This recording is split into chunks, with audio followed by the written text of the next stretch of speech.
Veronica,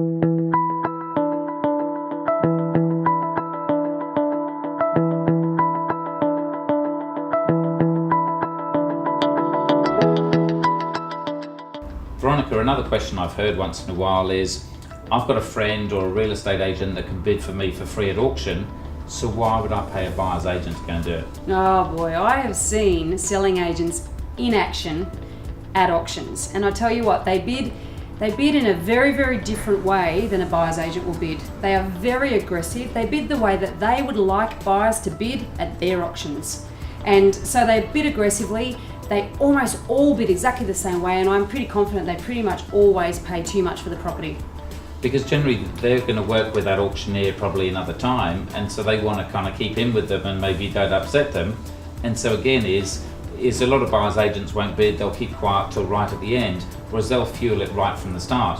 And so you've always got to say is, well, even though they may be not connected with the vendor, is there really any vested interest they've got in bidding hard all the way? Well, that's the thing, you've got to ask, why are they offering to do it for free? And usually it's because they want to list your property for sale once you're bought. So there's a very, very big incentive for them to help you get that property, and that's not necessarily in your best interests. And I find the funny one now with all these TV auctions, then we've had it with a client before that they've said, oh look, the real estate agent selling the property has said, look, I've got 3 or 4 buyers agents that will bid for you for free. Well, why are they going to do that? Well, because they want airtime on TV.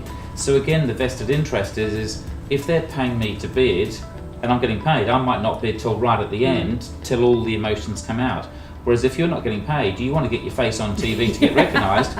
And so they're going to be bidding hard, just like you said before, just to get the most exposure, and that might not be in the best interest of the buyer. Oh, absolutely. And look, the other thing too is that selling agents, they're trained to, when they see a negative in a property, to think about how to overcome that objection.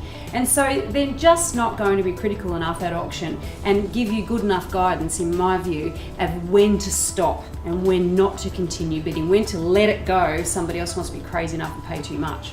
And the golden rule is free advice is quite often more expensive than actually paying for the advice up front.